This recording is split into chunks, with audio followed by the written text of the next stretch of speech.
my all-time favourite memories of Zoe growing up was reading to you before you used to go to sleep at night. First of all, she loved it. Secondly, I loved it, and I used to love just to kind of delve in to those books kind of full of fantasy and characters. And we were in the car the other day and we were chatting about like what are our favourite books ever? It's such a hard question. I think, as you said, kind of like your favourite books almost define you almost on some levels as a character. When you ask someone else what their favourite books are, the answer is really revealing, I think.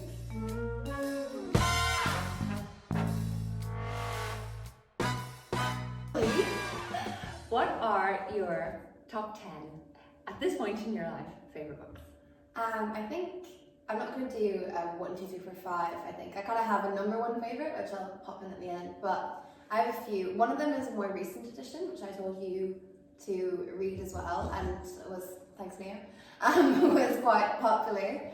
And it's On Earth We're Briefly Gorgeous by Ocean Vuitton, who is a poet, and it's so evident throughout it that he is a poet because it's written like poetry. I think I have a copy of this. Yeah, yeah. It's absolutely just incredible. Absolutely brilliant. Now it's adult content.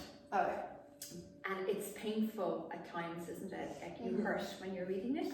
It's very obvious thing about kind of his, like it's very personal to him, and it's kind of his stories and stuff. But it's just the way that he approaches like everyday interactions and interaction with people and emotion and kind of just description and everything in it. Like I think you'll see in a lot of the books that I think are my favourite is that romantic, evocative language. But this is a book that you think about and you think about forever after, and it's just beautiful. He's coming out with another one this summer, but it's more like he is a poet, so it's a poetry book. I don't think he'll ever write anything like this again, but it's raw. It's raw, yeah. But it's incredible. It's brilliant. Yeah, really good. Okay, next. That's number 10. Even though we're not putting it in in order. No, if that, but that's higher up the It's rungs. in the 10. Okay. It's higher up the rungs. Next, go. Okay. I have to talk about Ishiguro. I have 2 on my list that are from Ishiguro. I think that's how you pronounce his name. Open to correction. But I read Never Let Me Go a number of years ago now, and then I read it again kind of when I was a little bit older when we went to Critch, and I read it there, and it was just like, it's one of those books, it's dreadfully sad, but all of Ishiguro's books make you really think about the life that you're living on an everyday level, and kind of think about the people that you have around you and what the future holds, and they all kind of have like a little bit of a like sci-fi element with that futuristic kind of look. And don't watch the movie if you haven't read the book, because it's going to ruin the book. It will ruin it. There's kind of I think in all of Ishiguro, it's like he puts it in purposely, like the slow realization about what you're actually reading about. And then it's like, it hits you on an emotional level. And then the other one by Ishiguro is Klara and the Sun, which was out last year.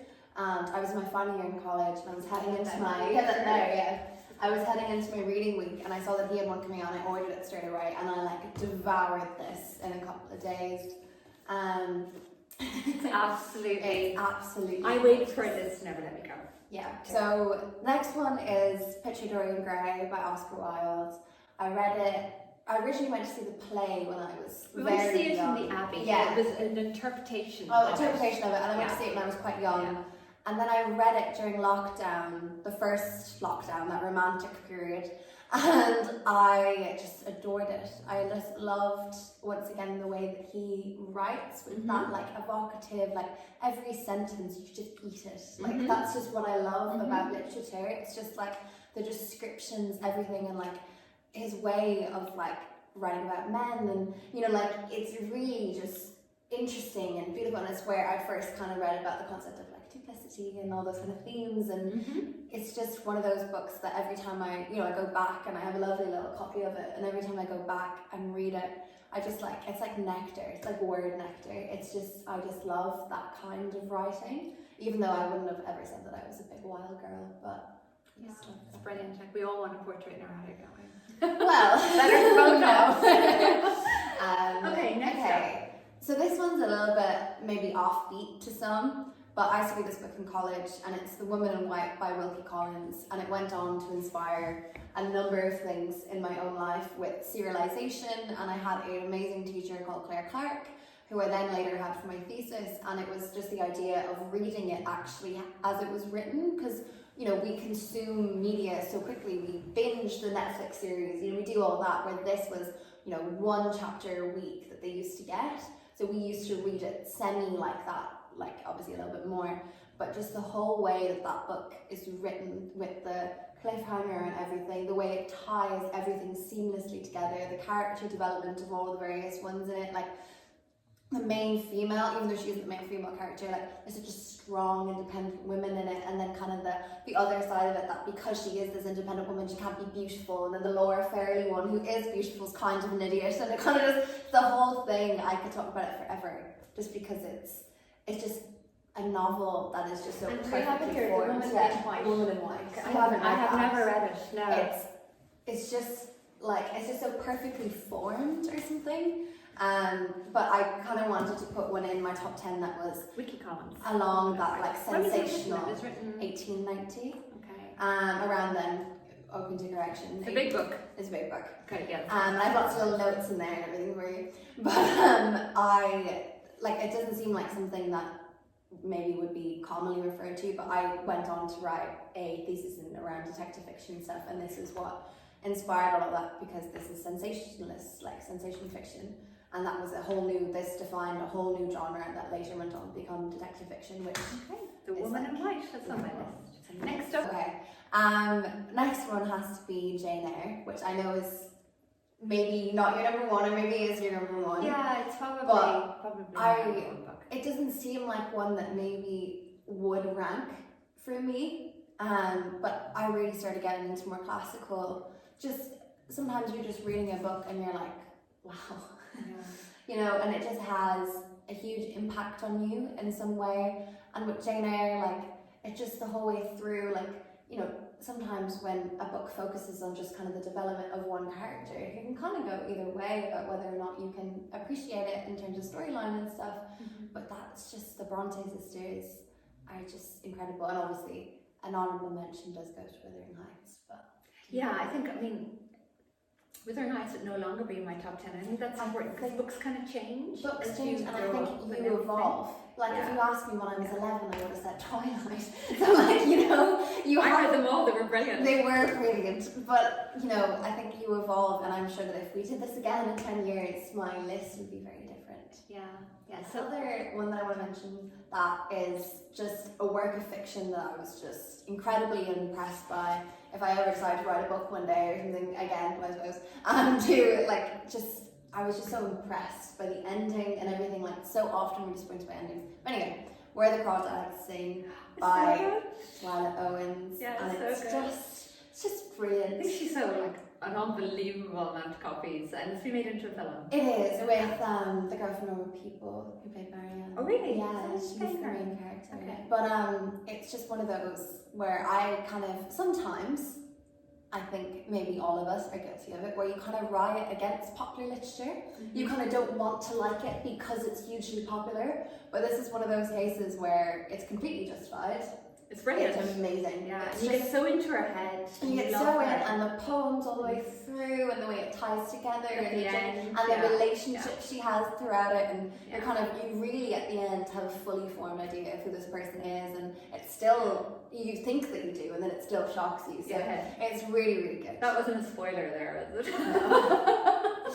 Next, what did I have next? Oh, I want, obviously, so a lot of fiction in there, but I wanted to mention Joan Didion, who unfortunately passed away recently, but I was exposed to her by another one of my professors, Carla Gerber, and it was just, like, it was her first ever of that kind of book. She wrote Slouching Towards Bethlehem, and she just literally, as soon as that released, That's the next book I'm going to read. I haven't read anything. So the next book I'm going to read is The White Album, because I really want to read that. And she also has The Year of Magical Thinking, that's about grief, so you kind of have to decide. But just with her, she has such a strong voice and such a way of kind of dealing with the regular day-to-day and, you know, what she was experiencing around her. And it's kind of writing that I'd love to be able to do, where it's kind of like, it has such a nice rhythm to it. It has a factual rhythm, and it's so obviously her. Like, it's so, like, you know, someone said about it before that it was, you know, character. People used to say that you have character. Okay. That's what her writing is like. It is a character. It has depth. I know our pal Anne O'Neill, Yes. the book lover, The that book we both lover. look to always for recommendations. I can't stand against her. I bet you should be watching this. Anne recommended a documentary on Joan. What was it Which I called? watched. Can you remember what it was called? It was so good. I'll Google it and put the name on the Yeah, screen. because it was brilliant. Yeah, it was and my it was first filmed introduction later to in her. life. It was filmed Yeah. by her nephew. And, you know, she kind of does this thing when she talks. It's almost like her, you know, she can't actually quite express. But when she's, like, her voice, when it comes out, it's just her thought process is so clear-cut and concise. And, you know, She's she has definitely a on my list. witty Well, nature. it's going to be the next She's book a I witty read. nature Yes, I'm just to finishing it, off a book that you and Anne recommended to me, which is My Year of Rest and Relaxation. Yes. I'm enjoying. It's good, not but much not of brilliant. No, it's good, But but it's not good to brilliant. read. It's good to Yeah, read. it's enjoyable. It's enjoyable in that very dark way. Yeah. But another one on my list is one that I've heard about, but I haven't heard a huge amounts about, maybe. Is All the Light We Cannot See. You recommended this to me. Yeah. I haven't. It's very long, and it's actually a war novel told from two different perspectives. One from a blind girl, one from a German soldier. And it doesn't sound like something maybe that you like to read or whatever, but it is just the way that it's written and the way that it's very long, but the way that it ties it together and the narrative builds and the character builds and kind of this, like, everything that goes into it. I was disappointed when it ended. We cannot see. All the Light We Cannot See. Okay. So Zoe, we're all hanging on our seats. What is at the tender age of 22 and 11 months your favourite book? My favourite book is Rebecca by Daphne du Maurier, because it's just the whole, like... It's brilliant. Brilliant. Don't watch the movie, please. Well, look, the last movie was only a fashion film. It was just a complete fashion film. It lost it. Everyone said the whole point of Rebecca is that Rebecca isn't really in it. Like, it isn't narrated by Rebecca. No. The narrator doesn't have a name. Like That's Mrs. the point. De Winter is the... Mrs. But Rebecca was also Mrs. De Winter. Yeah. So there's kind of, that's the whole point of it. Because it annoyed me then be like, oh, you know, people talk about the movie being like, Rebecca's so beautiful. I was like, Rebecca's not in it.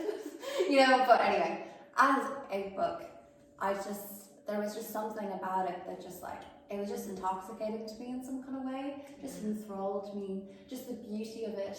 It was just the word nectar, like, word that I throw around. But everybody knows the first line from it, so read it to end Zoe's top 10 books that you really, really should read.